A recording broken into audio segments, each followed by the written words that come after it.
Hey guys, in this session we are going to learn about the relation between Coulomb and state Coulomb। आज के lecture में हम लोग देखने चल रहे हैं Coulomb और स्टेट Coulomb के बीच में क्या रिलेशन होता है। तो चलो स्टार्ट करते हैं और देखते हैं कि Coulomb और स्टेट Coulomb के बीच में क्या रिलेशन है। तो इससे पहले हम बात करेंगे आपसे जो आवेश होता है, अपना आवेश का एसआई सिस्टम में क्या मात्रक होता है। आवेश का मात्रक क्या होता है एसआई सिस्टम में बेटा?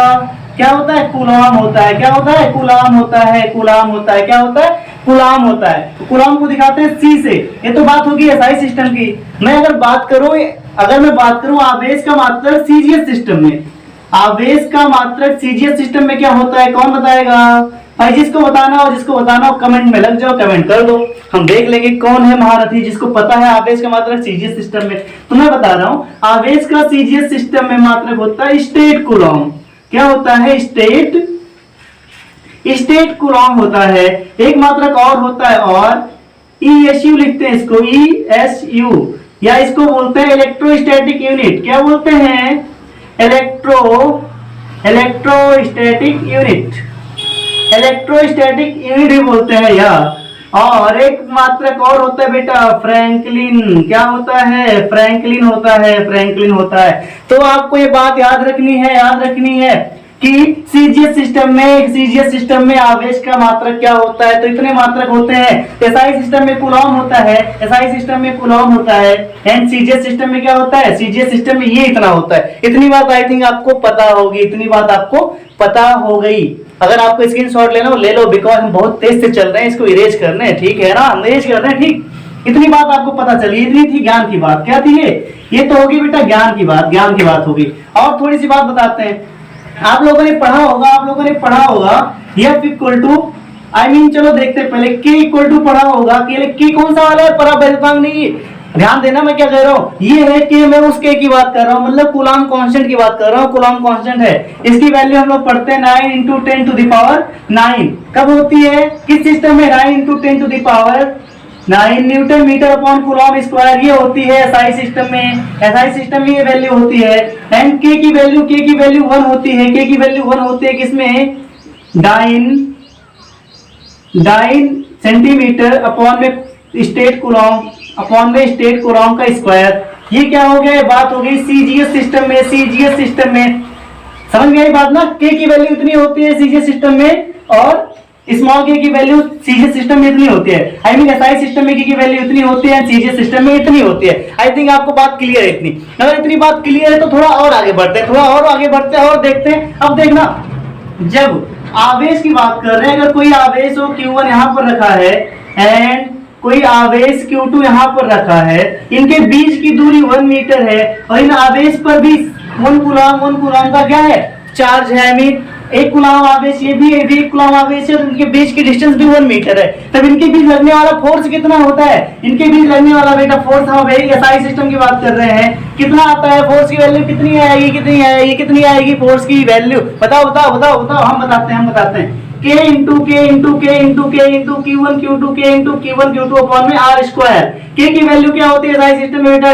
9 × 10⁹ इंटू में 1 × 1 अपॉन में 1 का स्क्वायर। वैल्यू कितनी आएगी बेटा? 10⁹ newton. 10⁹ FSI equal to 10⁹ newton आ गया। इसको क्या मान लो? कुछ भी नहीं मानना, इसको याद रखना। अभी आगे जब प्रूफ करेंगे वहां काम आने वाला है। ध्यान दे रहना। इतना आया था FSI, इतना आया था FSI। अब फिर से इसी वाले दोनों आवेशों हम क्या निकालेंगे? FCGS निकालेंगे। क्या निकालेंगे? FCGS निकालो बेटा। फॉर्मूला फिर से वही लगाओ, वही फॉर्मूला, वही मार्कर, वही बोर्ड, वही टीचर, बस बच्चे भी वही। अब देखते हैं, आगे देखते हैं। हाँ तो बेटा यहाँ पर K की वैल्यू क्या होगी? यहाँ पर K की वैल्यू सीजीएस सिस्टम में हमने अभी बताया था K की वैल्यू 1 होती है। सीजीएस सिस्टम में K की वैल्यू 1 होती है। तो यहाँ पर 1 पुट करो K की जगह पर। Q1 1 है, Q2 भी 1 है, R भी 1 है। कितना आ गया? 1 डाइन आएगा बेटा। FSI कितना आया? FSI इतना आया। FCGS इतना आया। इसको इक्वेशन नंबर 1 कंसीडर कर लो एंड इसको इक्वेशन नंबर 2 कंसीडर कर लो। ये इक्वेशन 1 हो गया, ये इक्वेशन 2 हो गया। इतनी बात समझ में आई आपको? इतनी बात याद रखो, अभी काम आने वाली है बात। ये बात याद रखना। डाइन क्या होता है? डाइन क्या होता है? फोर्स का, फोर्स की यूनिट है। डाइन क्या है बेटा? फोर्स की यूनिट है सीजीएस सिस्टम में। आप लोगों ने 9th में पढ़ा रहा होगा, ठीक है ना। न्यूटन क्या होता है? फोर्स की यूनिट है सारे सिस्टम में। डाइन क्या है? डाइन क्या है? डाइन क्या है? फोर्स की यूनिट है सीजीएस सिस्टम में। आगे बढ़ते हैं, इसको इरेज कर रहे हैं, ठीक है। स्क्रीनशॉट है ना, तुरंत लो, मैं इरेज कर रहा हूँ, ठीक है। चलो आगे बढ़ते हैं। हमें क्या देखना है? हमें क्या देखना है? हमें क्या देखना है? हम लोग क्या जानते हैं? We know that F is directly proportional to Q1 Q2 upon में R square. We know that और नॉट? वी नो दैट ना। यहाँ पर हम क्या लिख सकते हैं? FSI लिख सकते हैं बेटा, FSI लिख सकते हैं। FSI इक्वल टू इतना हो गया, ये क्वेश्चन नंबर ए हो गया। हम फिर से क्या लिख सकते हैं? FCGS इक्वल टू क्या लिख सकते हैं? FCGS equal to Q1 Q2 upon में स्मॉल r का स्क्वायर। दिस इक्वेशन, इसको मान लो बी, इक्वेशन नंबर बी हो गया, इक्वेशन नंबर बी हो गया, ठीक है ना। अब करेंगे हम, क्या करेंगे? Equation A divide by equation B, equation A divide by equation B कर दो डिवाइड। मैं इस इक्वेशन को इरेज कर रहा हूँ, आप लोग इसको याद कर लेना, याद कर लो, कहीं पर राइट डाउन कर लो, स्क्रीनशॉट ले लो, बाद में देखना, समझते रहो बस, ठीक है ना। ठीक है ठीक है ठीक है, आगे देखो, आगे देखो। हमने क्या कह रहे हैं हमारे पास? हमने क्या बोला? इक्वेशन ए को इक्वेशन बी से डिवाइड करेंगे। इक्वेशन ए को करो डिवाइड, लिखो ऊपर FSI लिखो भाई, FSI अपॉन में FSI equal to FSI upon में FCGS। SI कितना था? Q1 Q2 अपॉन में R स्क्वायर, टोटल अपॉन में Q1 Q2 ये हो गया SI, ये हो गया SI वाला। ऊपर यहाँ पर भी लिखना SI, यहाँ पर भी लिखना बेटा SI, यहाँ पर लिखना CGS, यहाँ लिखना CGS। ये हो जाएगा अपना R स्क्वायर, ये हो जाएगा CGS। क्या हो गया? ये CGS हो गया। आगे बढ़ते हैं, क्या करेंगे अब देखो क्या करेंगे, हम क्या करेंगे? हमको क्या करना था? बदलना था। हम लोगों ने भी पिछले इक्वेशन में क्या देखा था? पीछे क्या देखा था? FSI का मान कितना आया था? FSI का मान आया था 9 × 10⁹ न्यूटन, इतना ही आया था ना। अपॉन में और क्या आया था? कौन बताएगा? FCGS कितना आया था? 1 डाइन आया था। कितना आया था? 1 डाइन आया था। अब यहाँ देखो, इसका मात्रा रखना है Q1 Q2 का SI सिस्टम में मात्रा क्या होता है? कूलाम होता है। आवेश का मात्रा कूलाम होता है, 2 Q1 है ना, तो क्या हो जाएगा? कूलाम स्क्वायर हो जाएगा। ऊपर हो गया कूलाम स्क्वायर अपॉन में R का स्क्वायर, R मतलब मीटर स्क्वायर, एक हुआ, यही होगा ना। अब ये क्या है? ये वाला आवेश कौन सा था? ये सीजीएस पद्धति वाला आवेश था। ये कौन सा आवेश था? सीजीएस वाला था ना। जब सीजीएस वाला आवेश होगा तो सीजीएस सिस्टम में आवेश का मात्रक मैंने बताया था लेक्चर के स्टार्टिंग में मैंने बताया था, सीजीएस सिस्टम में आवेश का मात्रक होता है स्टेट कूलम। क्या होता है? स्टेट कूलम होता है। स्टेट कूलम लिखो यहाँ पर लिखो बेटा, लिखो स्टेट कूलम। ये हो गया स्टेट कूलम अपॉन में सेंटीमीटर का square, state coulomb upon centimetre का स्क्वायर। आपने इतनी बात समझी। आगे देखो, आगे सॉल्व करते हैं भाई। आगे क्या लिख देंगे? इसको सेंटीमीटर ऊपर जाएगा, ये कूलम का स्क्वायर। ये बताओ यहाँ पर कहीं पर कूलम, कहीं पर ऐसे लिखा हो, कहीं पर लिखा है आवेश का, कहीं पर लिखा है आवेश मतलब Q = 10 कूलम। 10 कूलम तो हम क्या लिख सकते हैं? 10 × 1 कूलम लिख सकते हैं कि नहीं? लिख सकते हैं, कोई फर्क नहीं पड़ता ना 1 लिखने से। हम यहाँ ऐसे कर लेंगे, यहीं पर 1 कूलम, कहीं पर खाली कूलम लिखो ओनली, तो इसको कूलम कंसीडर कर सकते हैं ना, 1 कूलम कंसीडर कर सकते हैं, बिकॉज 1 ऐसे डिजिट है जिससे किसी भी डिजिट में मल्टीप्लीकेशन कराने पर कोई इफेक्ट नहीं आता, कोई फर्क नहीं पड़ता। यहाँ पर क्या लिख सकते हैं? 1 कूलम लिख सकते हैं, और यहाँ पर क्या लिख सकते हैं? 1 स्टेट कूलम लिख सकते हैं। आई थिंक इतनी बात गॉट इट आपको समझ में आई होगी। अब देखना, सेंटीमीटर ऊपर जाएगा, 1 कूलम स्क्वायर × सेंटीमीटर का स्क्वायर, एंड क्या हो जाएगा? मीटर का square × 1 state coulomb, 1 state coulomb, ठीक है ना? समझ रहे हो? 1 स्टेट कूलम। इतनी बात समझ में आई? 1 स्टेट कूलम का स्क्वायर, 1 स्टेट कूलम का स्क्वायर। यहाँ पर कूलम का स्क्वायर है, यहाँ पर 1 स्टेट कूलम का स्क्वायर। आगे चले। इक्वेशन ऊपर इरेज करें क्या? ऊपर इरेज कर दे। ये इधर चलो, इधर दिख रहा है ना, इधर बॉक्स बनाते हैं, बॉक्स में सॉल्व करते हैं। ये है अपना बॉक्स बेटा। अब देखना यहाँ पर अपने पास था 9 × 10⁹ न्यूटन अपॉन में 1 डाइन इक्वल टू में 1 कूलम का स्क्वायर सेंटीमीटर का स्क्वायर। हमें किसमें बदलना था? सेंटीमीटर में बदलना है ना। मीटर को कन्वर्ट करेंगे सेंटीमीटर में। कर दो। ऊपर लिखो 1 कूलम का स्क्वायर एंड सेंटीमीटर का स्क्वायर। कहीं पर ऐसे लिखा हो मीटर का स्क्वायर, कहीं पर लिखा हो मीटर स्क्वायर है ना, मीटर स्क्वायर है, तो हम क्या जानते हैं 1 मीटर में कितने सेंटीमीटर? 100 सेंटीमीटर। अगर यहीं पर मीटर स्क्वायर हो जाएगा तो क्या हो जाएगा? 100 का स्क्वायर सेंटीमीटर स्क्वायर, 100 का स्क्वायर सेंटीमीटर स्क्वायर। 100 का स्क्वायर मतलब क्या हुआ? 10 की 10⁴ हो गया। इसका मतलब यहाँ पर क्या आ जाएगा? 10⁴ सेंटीमीटर स्क्वायर इंटू में स्टेट कूलम स्क्वायर। इंटू में स्टेट कूलॉम का स्क्वायर। ठीक है ना, आगे बढ़े आगे बढ़े। अब आगे देखो क्या होगा, आगे देखना क्या होगा। हमको ये पता था, हमने लास्ट लेक्चर में बताया था, हमने आज के वाले लेक्चर से एक दिन पहले हमने एक लेक्चर बनाया था, उसमें बताया था 1 न्यूटन इक्वल टू होता है 10 to the power 5 dyne. 1 newton equal to 10 to the power 5 dyne होता है। इतना बताया था कि नहीं? इतना बताया था, आपको याद है ना? नहीं याद हो पिछला लेक्चर देखना। ठीक है, 1 न्यूटन इक्वल टू, मैं यहाँ पर शॉर्ट में लिख दे रहा हूँ, 1 newton equal to 10 to the power 5 dyne. मतलब 1 न्यूटन में इतना डाइन होता है। हम यहाँ पर इसको ऐसे लिख सकते थे, इतना गुणे 1 न्यूटन लिख सकते हैं, इतना गुणे 1 न्यूटन, क्योंकि A1 से मल्टीप्लाई कराने पर किसी डिजिट पर कोई फर्क नहीं पड़ता। तो हम यहाँ लिखेंगे, इतना लिखेंगे, एंड यहाँ पर लिखेंगे 10 to the power 5 dyne, 10 to the power 5 dyne, because we know that 1 newton equal to 10 to the power 5 dine.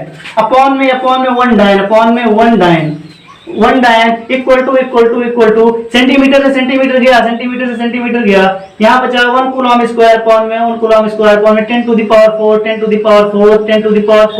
State coulomb का square, 10 to the power 4 into 1 stat coulomb का स्क्वायर। डाइन से dine cancel हो गया, dine से dine cancel out हो गया। क्या बचा 9 इंटू 10 टू द पावर 9 कितना हो जाएगा 14, 9 5 14 to the power 14, 10 to the power 14 equal to 1 coulomb square upon में 10 to the power 4 into 1 stat coulomb का स्क्वायर। क्रॉस मल्टीप्लाई कराओ, क्या आएगा क्रॉस मल्टीप्लाई कराने पर लो आ गया 9 into 10 to the power 4 into 10 to the power 4 into में स्टेट कूलॉम 1 स्टेट